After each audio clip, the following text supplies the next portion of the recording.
The Adventures of Ulysses by Charles Lamb. Chapter 7. When it was daylight, Alcinous caused it to be proclaimed by the heralds about the town that there was come to the palace a stranger, shipwrecked on their coast, that in mien and person resembled a god,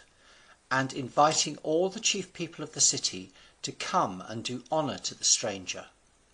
The palace was quickly filled with guests, old and young, for whose cheer, and to grace Ulysses more, Alcinous made a kingly feast with banquetings and music. Then, Ulysses being seated at a table next the king and queen, in all men's view, after they had feasted, Alcinous ordered Demodocus, the court singer, to be called, to sing some songs of the deeds of heroes, to charm the ear of his guest. Demodocus came and reached his harp, where it hung between two pillars of silver, and then the blind singer, to whom in recompense of his lost sight the Muses had given an inward discernment, a soul and a voice to excite the hearts of men and gods to delight, began in grave and solemn strains to sing the glories of men highliest famed. He chose a poem whose subject was the stern strife stirred up between Ulysses and great Achilles, as at a banquet sacred to the gods, in dreadful language they expressed their difference, while Agamemnon sat rejoiced in soul to hear those Grecians jar. For the oracle in Pytho had told him that the period of their wars in Troy should then be when the kings of Greece, anxious to arrive at the wished conclusion, should fall to strife and contend which must end the war, force or stratagem. This brave contention he expressed so to the life, in the very words which they both used in the quarrel, as brought tears to the eyes of Ulysses at the remembrance of past passage of his life, and he held his large purple weed before his face to conceal it. Then, craving a cup of wine, he poured it out in secret libation to the gods, who had put into the mind of Demodocus, unknowingly to him, so much honour.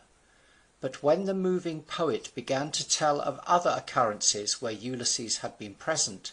the memory of his brave followers who had been with him in all difficulties, now swallowed up and lost in the ocean, and of those kings that had fought with him at Troy, some of whom were dead, some exiles like himself, forced itself so strongly upon his mind that, forgetful where he was, he sobbed outright with passion, which yet he restrained, but not so cunningly but so Alcinous perceived it, and without taking notice of it to Ulysses, privately gave signs that Demodocus should cease from his singing.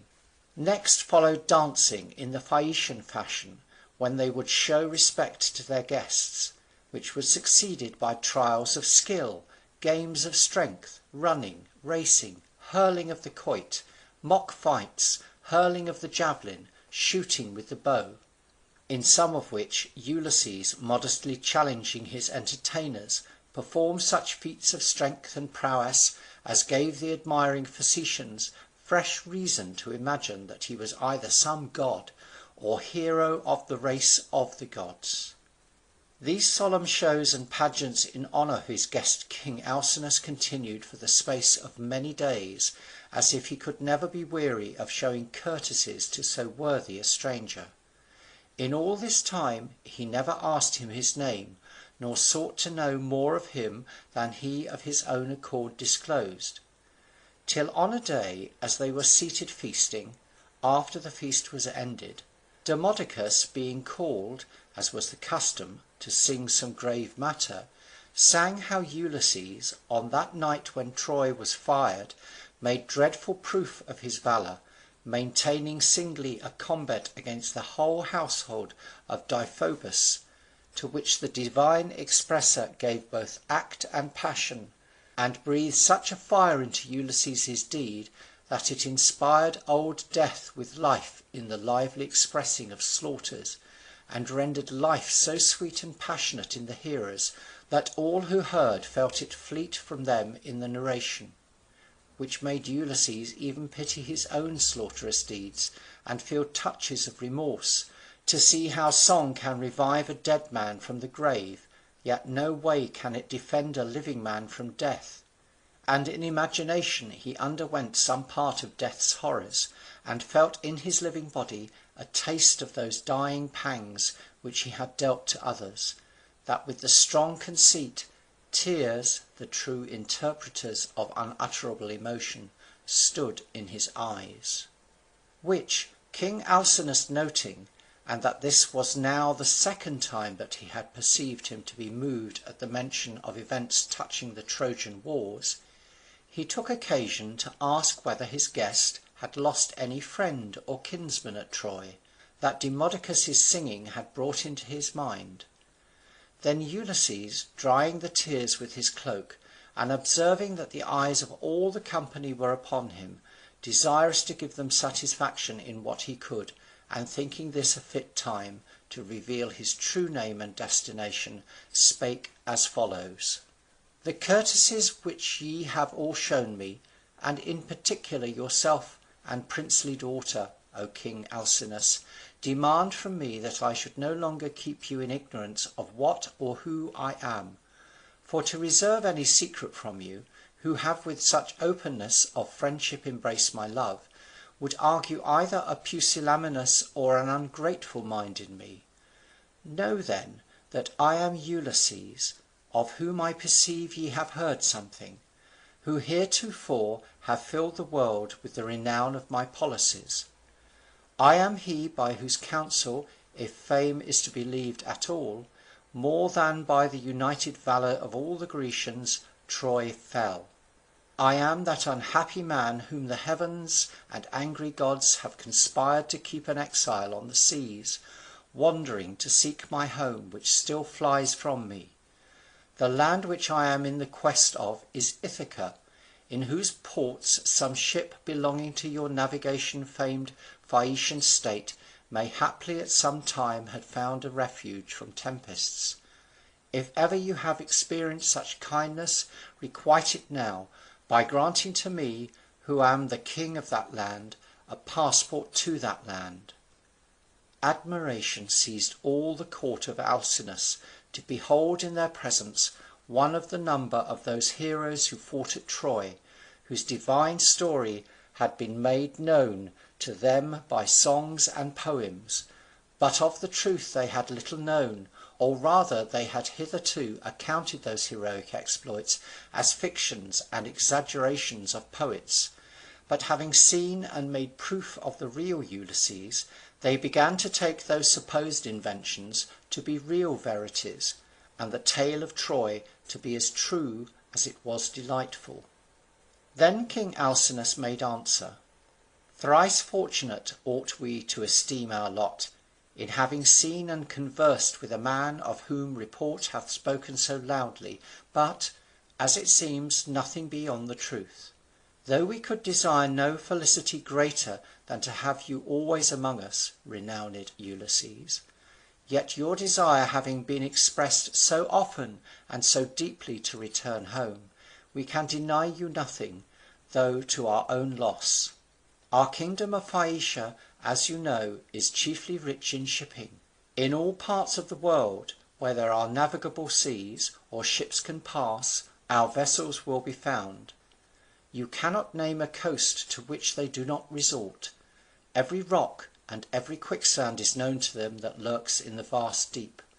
They pass a bird in flight, and with such unerring certainty they make to their destination, that some have said that they have no need of pilot or rudder, but that they move instinctively, self-directed, and know the minds of their voyagers. Thus much, that you may not fear to trust yourself in one of our Phaeacian ships. To-morrow, if you please, you shall launch forth. To-day spend with us in feasting, who never can do enough when the gods send such visitors.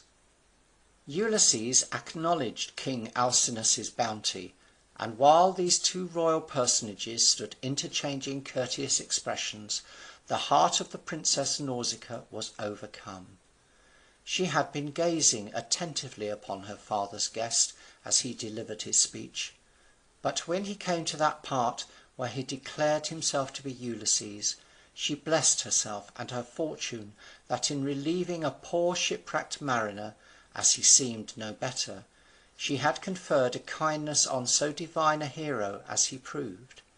And scarce waiting till her father had done speaking, with a cheerful countenance she addressed Ulysses, bidding him to be cheerful, and when he returned home, as by her father's means she trusted he would shortly, sometimes to remember to whom he owed his life, and who met him in the woods by the river Calico. "Fair flower of Phaeacia," he replied, "so may all the gods bless me with the strife of joys in that desired day.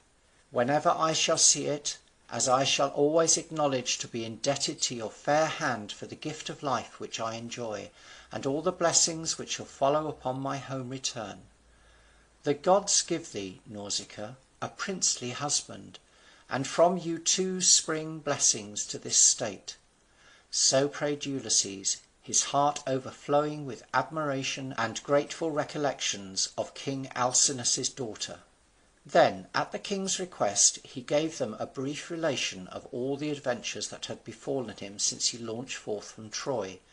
during which the Princess Nausicaa took great delight, as ladies are commonly taken with these kind of travellers' stories, to hear of the monster Polyphemus, of the men that devour each other in Laestrygonia, of the enchantress Circe, of Scylla, and the rest, to which she listened with a breathless attention, letting fall a shower of tears from her fair eyes every now and then, when Ulysses told of some more than usual distressful passage in his travels. And all the rest of his auditors, if they had before entertained a high respect for their guest, now felt their veneration increased tenfold when they learned from his own mouth what perils, what sufferance, what endurance of evils beyond man's strength to support, this much sustaining, almost heavenly man, by the greatness of his mind and by his invincible courage, had struggled through. The night was far spent before Ulysses had ended his narrative, and with wishful glances he cast his eyes towards the eastern parts, which the sun had begun to flecker with his first red. For on the morrow Alcinous had promised that a bark should be in readiness to convoy him to Ithaca. In the morning a vessel well manned and appointed was waiting for him, into which the king and queen heaped presents of gold and silver, massy plate, apparel, armour, and whatsoever things of cost or rarity they judged would be most acceptable to their guest. And the sails being set, Ulysses, embarking with expressions of regret, took his leave of his royal entertainers, of the fair princess who had been his first friend, and of the peers of Phaeacia, who, crowding down to the beach to have the last sight of their illustrious visitant, beheld the gallant ship with all her canvas spread, bounding and curveting over the waves, like a horse proud of his rider, or as if she knew that in her capacious womb's rich freightage she bore Ulysses. He whose life past had been a series of disquiets, in seas among rude waves, in battles amongst ruder foes, now slept securely, forgetting all. His eyelids bound in such deep sleep as only yielded to death, and when they reached the nearest Ithacan port by the next morning, he was still asleep. The mariners, not willing to awake him, landed him softly, and laid him in a cave at the foot of an olive tree, which made a shady recess in that narrow harbour, the haunt of almost none but the sea nymphs, which are called Naiads. Few ships before this Phaeacian vessel having put into that haven, by reason of the difficulty and narrowness of the entrance. Here, leaving him asleep, and disposing in safe places near him the presents with which King Alcinous had dismissed him, they departed for Phaeacia, where those wretched mariners never again set foot. But just as they arrived, and thought to salute their country earth in sight of their city's turrets, and in open view of their friends who from the harbour with shouts greeted their return, their vessel and all the mariners which were in her were turned to stone, and stood transformed and fixed in the sight of the whole Phaeacian city, where it yet stands, by Neptune's vindictive wrath,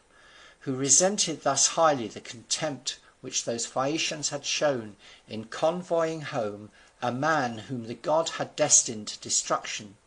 Whence it comes to pass that the Phaeacians at this day will at no price be induced to lend their ships to strangers, or to become the carriers for other nations, so highly do they still dread the displeasure of their sea god, while they see that terrible monument ever in sight. When Ulysses awoke, which was not till some time after the mariners had departed, he did not at first know his country again, either that long absence had made it strange, or that Minerva, which was more likely, had cast a cloud about his eyes, that he should have greater pleasure hereafter in discovering his mistake. But like a man suddenly awaking in some desert isle, to which his sea mates have transported him in his sleep, he looked around, and discerning no known objects, he cast his hands to heaven for pity, and complained on those ruthless men who had beguiled him with a promise of conveying him home to his country, and perfidiously left him to perish in an unknown land. But then the rich presents of gold and silver given him by Alcinous, which he saw carefully laid up in secure places near him, staggered him, which seemed not like the act of wrongful or unjust men, such as turn pirates for grain, or land helpless passengers in remote coasts to possess themselves of their goods. While he remained in this suspense, there came up to him a young shepherd, clad in the finer sort of apparel, such as kings' sons wore in those days, when princes did not disdain to tend sheep, who, accosting him, was saluted again by Ulysses, who asked him what country that was on which he had been just landed, and whether it were part of a continent or an island. The young shepherd made show of wonder to hear any one ask the name of that land, as country people are apt to esteem those for mainly ignorant and barbarous who do not know the name of places which are familiar to them, though perhaps they who ask have no opportunities of knowing, and may have come from far countries. I had thought, said he, that all people knew our land. It is rocky and barren, to be sure, but well enough. It feeds a goat or an ox well. It is not wanting either in wine or in wheat. It has good springs of water, some fair rivers, and wood enough, as you may see.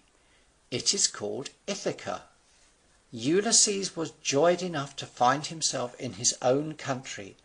but so prudently he carried his joy, that dissembling his true name and quality, he pretended to the shepherd that he was only some foreigner who by stress of weather had put into that port, and framed on the sudden a story to make it plausible, how he had come from Crete in a ship of Phaeacia, when the young shepherd, laughing and taking Ulysses's hand in both his, said to him, "He must be cunning, I find, who thinks to overreach you. What, cannot you quit your wiles and your subtleties, now that you are in a state of security? Must the first word with which you salute your native earth be an untruth, and think that you are unknown?" Ulysses looked again, and he saw not a shepherd, but a beautiful woman, whom he immediately knew to be the goddess Minerva, that in the wars of Troy had frequently vouchsafed her sight to him, and had been with him since in perils, saving him unseen. "Let not my ignorance offend thee, great Minerva," he cried, "or move thy displeasure, that in that shape I knew thee not, since the skill of discerning of deities is not attainable by wit or study, but hard to be hit by the wisest of mortals. To know thee truly through all thy changes is only given to those whom thou art pleased to grace. To all men thou takest all likenesses. All men in their wits think that they know thee, and that they have thee. Thou art wisdom itself, but a semblance of thee, which is false wisdom, often is taken for thee, so thy counterfeit view appears to many, but thy true presence to few. Those are they which, loving thee above all, are inspired with light from thee to know thee. But this I surely know, that all the time the sons of Greece waged war against Troy, I was sundry times graced by thy appearance. But since I have never been able to set eyes upon thee till now, but have wandered at my own discretion, to myself a blind guide, erring up and down the world, wanting thee. Then Minerva cleared his eyes, and he knew the ground on which he stood to be Ithaca, and that cave to be the same which the people of Ithaca had in former times made sacred to the sea nymphs, and where he himself had done sacrifices to them 1,000 times. And full in his view stood Mount Neritus with all his woods, so that now he knew for certainty that he was arrived in his own country, and with the delight which he felt he could not forbear stooping down and kissing the soil. End of chapter 7.